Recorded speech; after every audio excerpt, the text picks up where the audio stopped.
Hello Nephlearners, to this membranes. Dialysis depends on the membranes that are being used, and there are so many different ways of characterization of a membrane. But how do we select the right membrane for the right purpose? So let's delve into this chapter. There is a clear linkage between the selection of the membrane and the patient outcomes that are finally delivered. And it is the ultrafiltration that occurs across the membrane as well as the solute clearance which play an important role in these patient outcomes.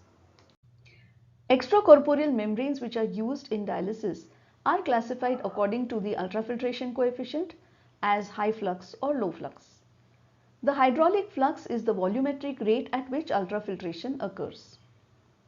The ultrafiltration coefficient can be used as a clinical parameter to check which membrane has water permeability. And this is measured in milliliters per hour per millimeters of mercury. The ultrafiltration coefficient in turn depends upon the transmembrane pressure. But the membrane characteristic which has a large impact is the pore size. Even small changes in pore size can have a very large effect on water permeability. In the initial phases, when the membrane is not yet exposed to blood, components, proteins and other such factors, the ultrafiltration rate is directly proportional to the TMP, and so even small changes in TMP can cause an increase in the ultrafiltration rate. But again, let me reiterate that it is the membrane pore size which is an important component of water permeability. Here we can see that in the initial phases, when the membrane is clear, the ultrafiltration rate is directly proportional to the TNP. But as time goes and the membrane is then clotted or clogged, then what happens is that even rise in the TMP cannot increase the ultrafiltration rate until there is a plateau formation, beyond which any increase in the TMP will not result in an increase in ultrafiltration rates. And this is known as membrane control. As time goes by and the membranes get clogged, the ultrafiltration rate no longer corresponds to increases in the TMP, and this plateau phase is to be avoided. But how do we do that? We do that by monitoring the TMP closely, so that gradually increasing TMP will indicate that there is a clogging of the membranes. This phenomenon can be divided into three categories. The first phase is where there is TMP independent filtration, and this is known as the membrane control phase. The second is the formation of the concentration polarization. And the last phase is where the plateau phase begins.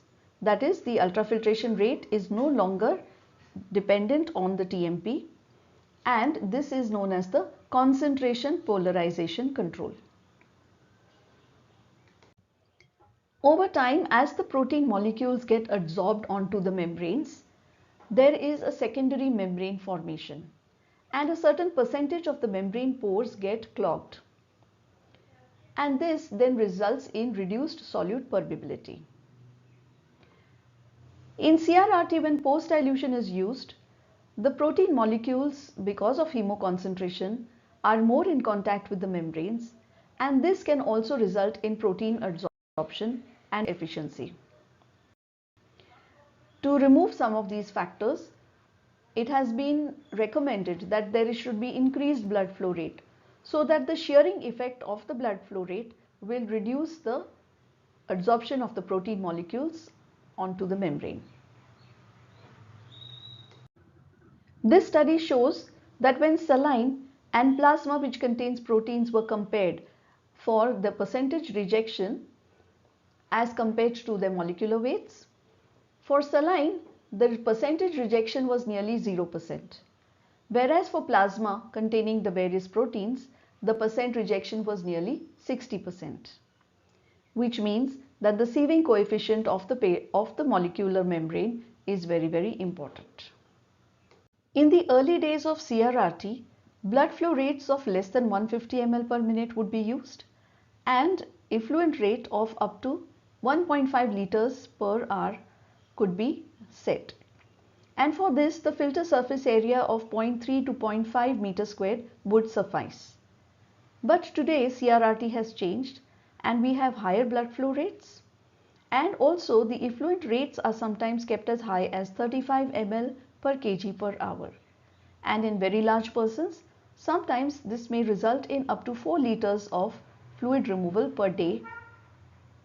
So in such cases, a higher filter surface area is required of 1 or maybe even up to 1.5 meters squared.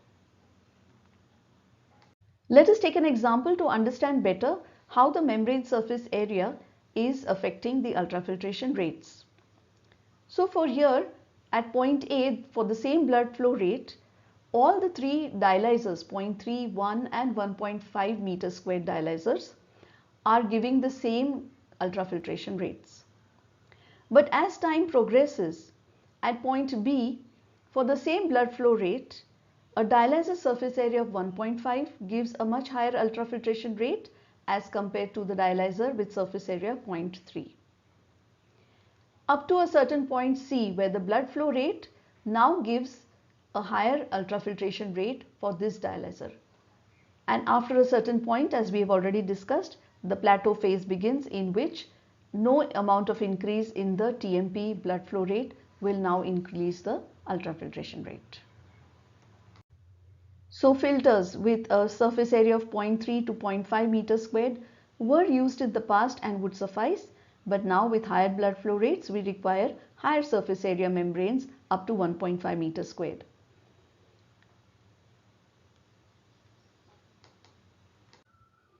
In continuous hemodialysis, the effluent flow rate is an important component which determines solute clearance. Large surface areas preserve effluent saturation, ensuring optimal solute clearance, and a 0.9 membrane square meter can achieve a better clearance at higher dialysate flow rates. Effluent dialysate flow rate is the primary determinant for solute clearance in CVVHD. For small solute clearance, the saturation of the effluent is an important indicator, and if this effluent saturation is not achieved, then it indicates that the filter surface area is inadequate. Here we can see that for small solutes at increasing dialysate flow rates, the saturation is set. For most patients in the ICU, the polysulfone membranes are a good choice for CRRT.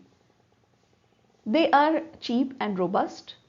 They are also resistant to contamination, that is hydraulic permeability loss. And finally, they do not absorb antibiotics.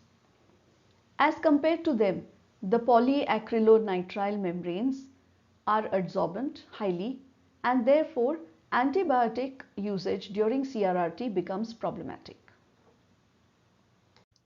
One method of increasing the membrane life is by using the method of pre-coating or soaking.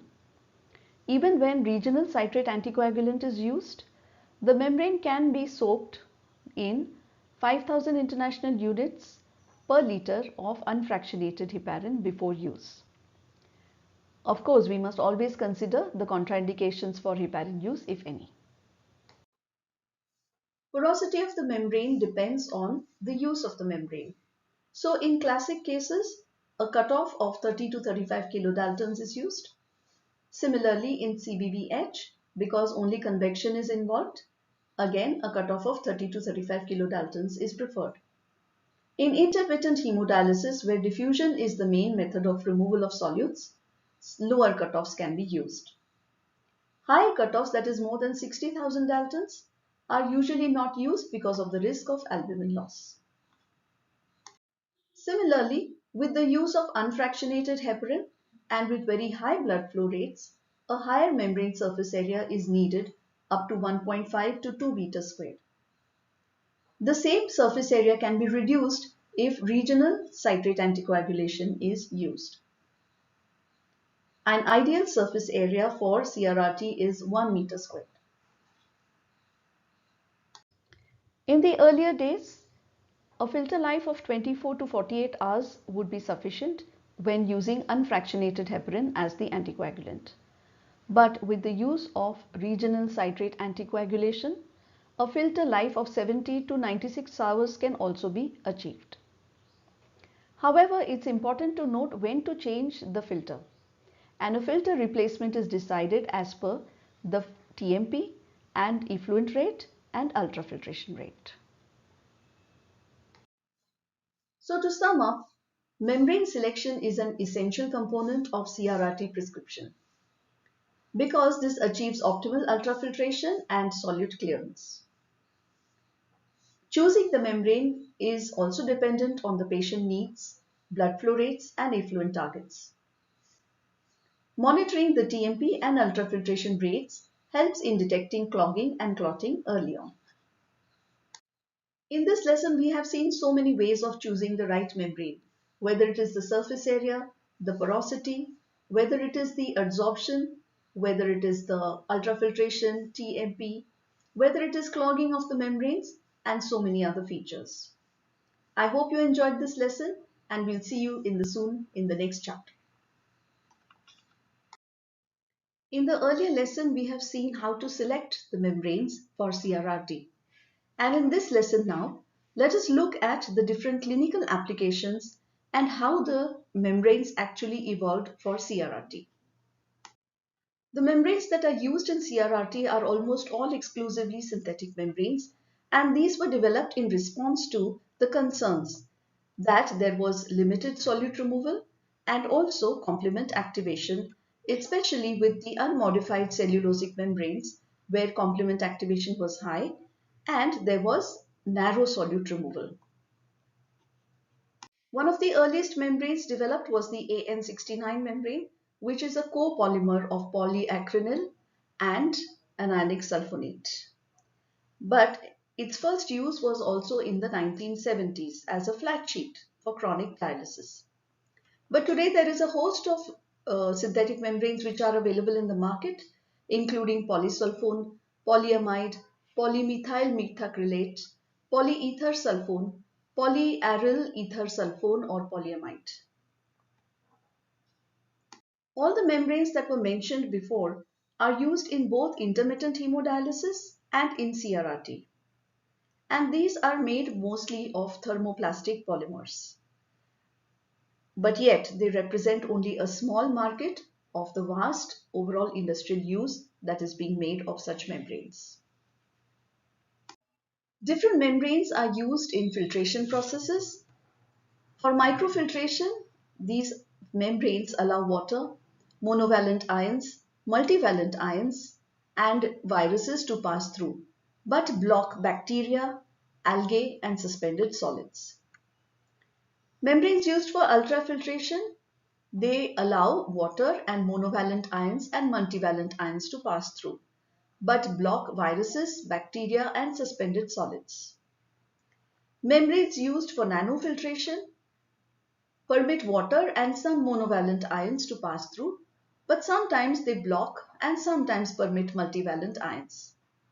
And they definitely do block all the viruses, bacteria, and suspended solids. And the membranes used for reverse osmosis allow only water molecules to pass through and block all other substances including ions, viruses, bacteria, and suspended solids.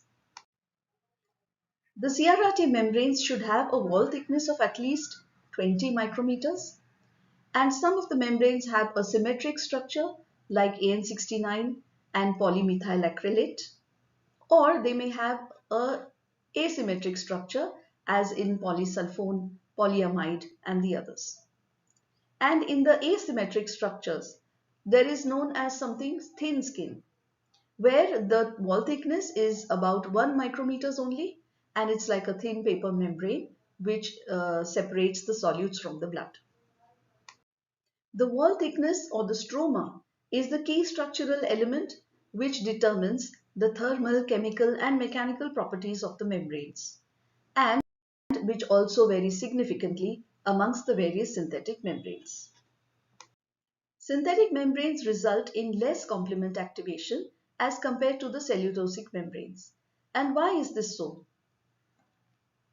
Complement activation depends on the hydrophilicity of membranes, which promotes complement activation, and at the same time, hydrophobicity of the membranes, which attenuates complement activation. And so, the complement activation is a result of the difference in the hydrophilicity and the hydrophobicity. And so, the hydrophobic nature of synthetic membranes enhances their ability to reduce complement activation. Another important feature of extracorporeal membranes is the ability to adsorb proteins. Whenever blood comes in contact with these extracorporeal membranes, immediately there is formation of a secondary layer which consists of proteins, mainly of high molecular weight such as albumin, fibrinogen, immunoglobulins. Some of the membranes also adsorb low molecular weight proteins like anaphylactoxins. And therefore, such membranes are useful in CRRT. The AN69 membrane has been extensively used in CRRT, especially in the Prisma and Prisma Flex systems. Some of the features of this membrane are as follows. Firstly, there is formation of a secondary membrane, which is adsorption of proteins on the non-membrane or the non-pore surface area of the membrane. Although much of the adsorption of low molecular weight molecules occurs in the internal membrane pore structure. Secondly, low molecular weight proteins are removed mainly by adsorption, although theoretically they should be allowed transmembrane passage. Thirdly, saturation of the membranes occurs, and this happens 60 to 90 minutes after use of the device. But post-saturation, there is breakthrough transmembrane mechanism and the removal may cease or continue.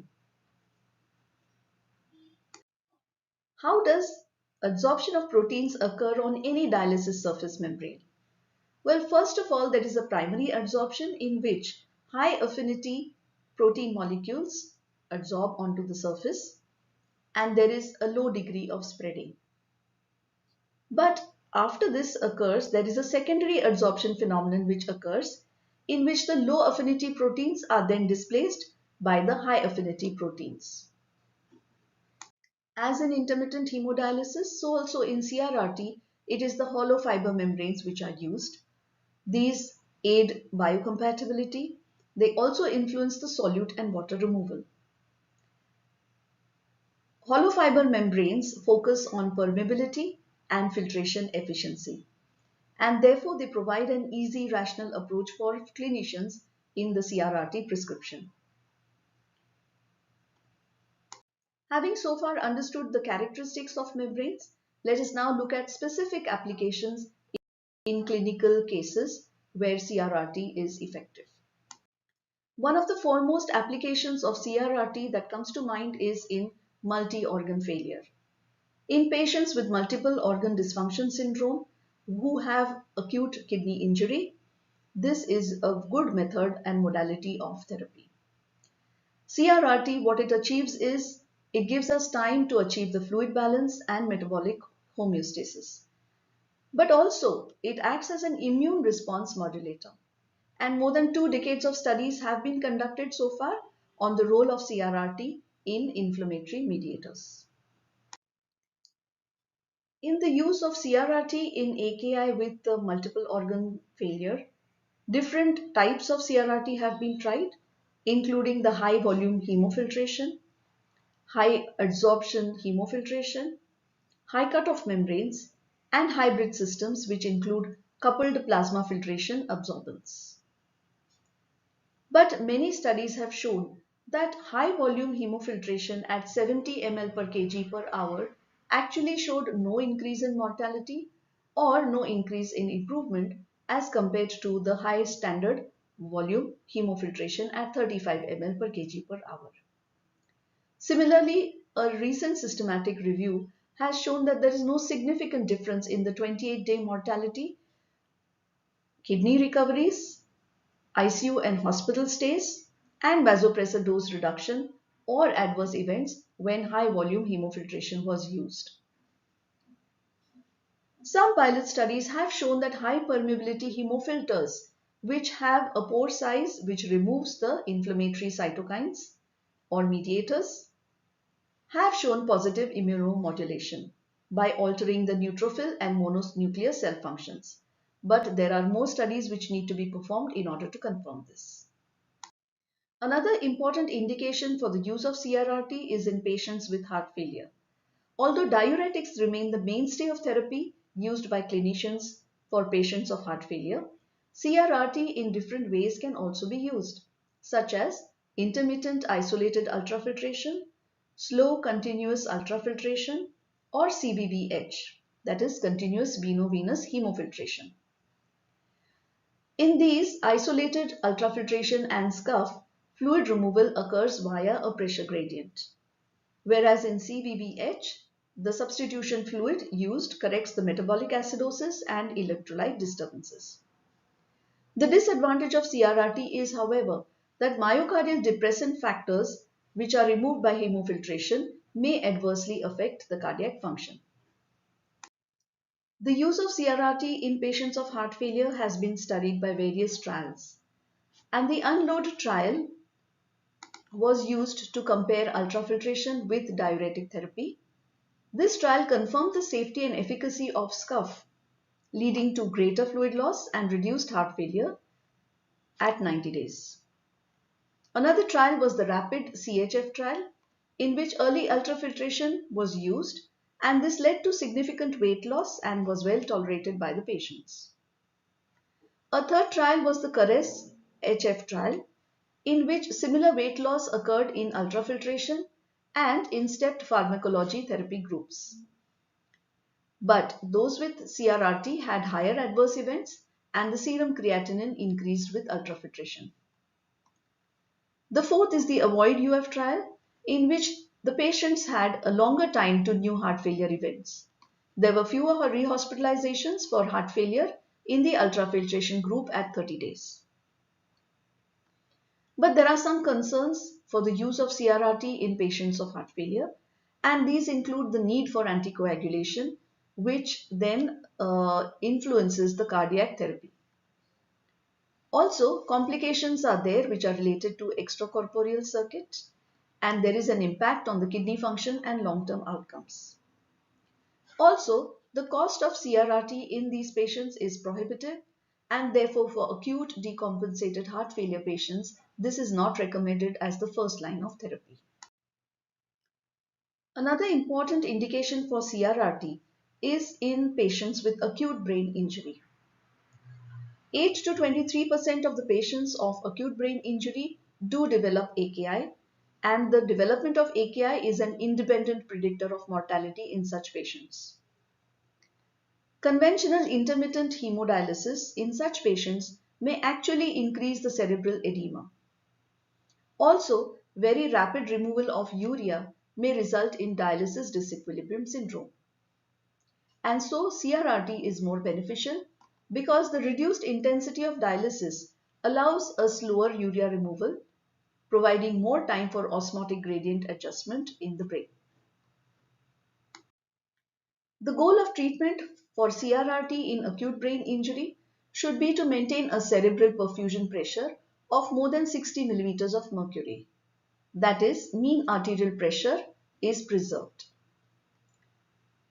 Intermittent hemodialysis can cause hypotension intradialytically, and this can decrease the mean arterial pressure and the cerebral perfusion pressure, leading to an increased intracranial pressure and a potential for infarction or secondary injury.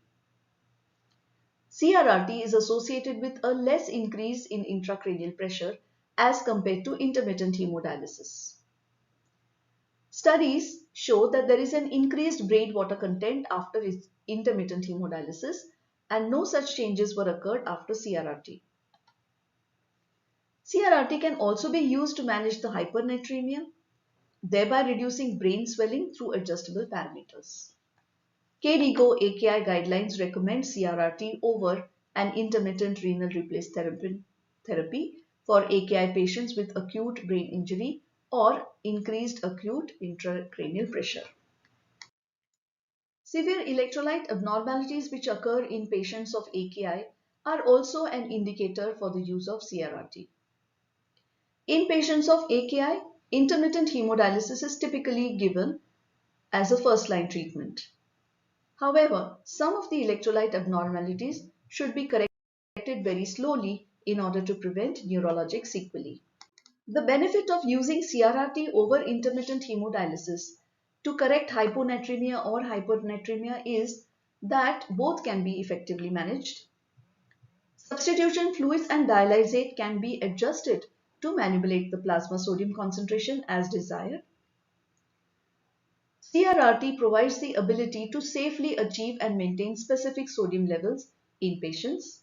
And finally, the sodium correction rate should not be more than 8 milliequivalents per liter in 24 hours in order to avoid complications.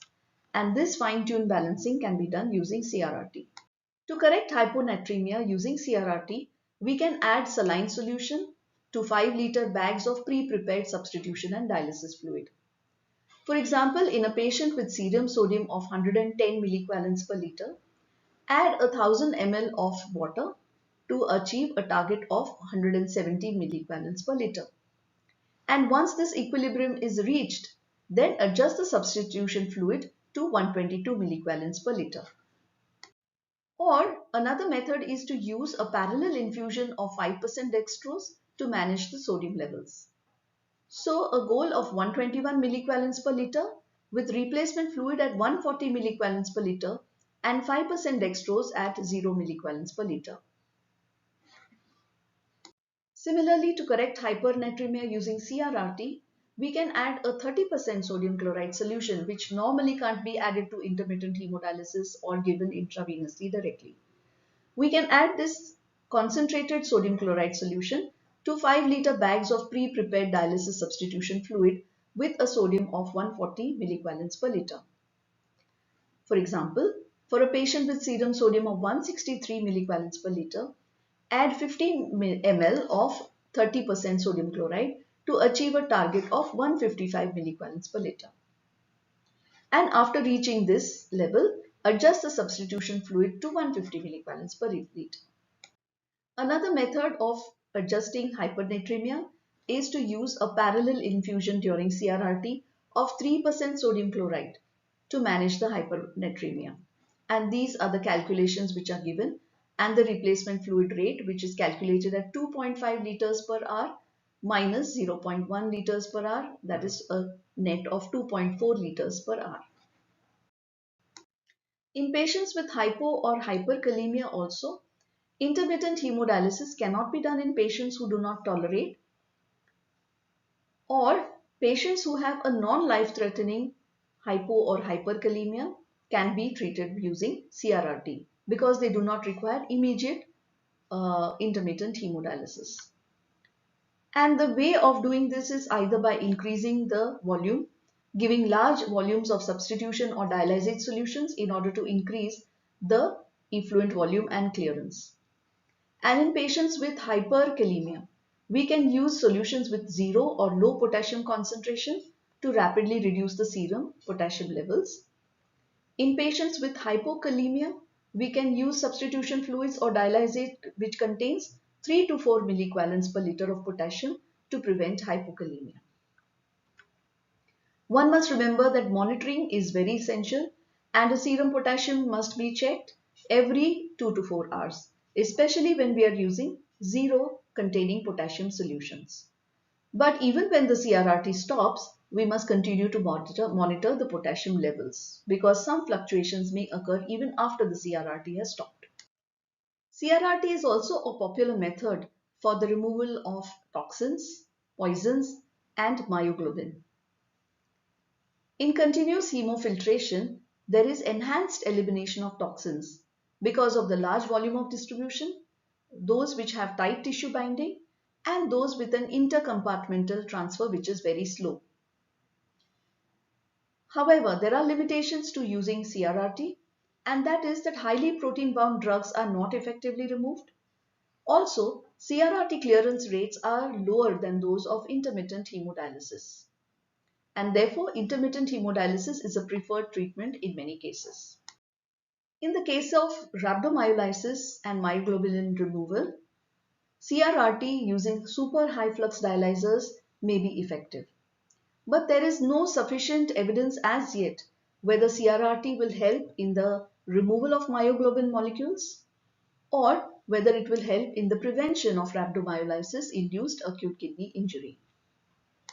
In the case of lithium toxicity, lithium has a low molecular weight of less than 7 daltons. Also, it is not protein bound and has a volume distribution of about 0.6 to 0.9 liters per kg. In such cases, dialysis, that is intermittent hemodialysis, is the preferred choice of treatment because it is a small molecule and can be easily diffused out. As opposed to intermittent hemodialysis where the removal is 170 ml per minute, in CRRT there is a lower clearance of only 48 to 62 ml per minute. Also, CRRT, however, can minimize the rebound increase in lithium levels which can happen post-treatment, especially in hemodynamically unstable patients. In conclusion, the choice of membrane in CRRT is used to optimize solute removal and biocompatibility. Secondly, CRRT definitely helps in certain cases such as acute brain injury, heart failure patients, and sepsis. And thirdly, adsorptive removal of proteins and slow electrolyte corrections are the key benefits of CRRT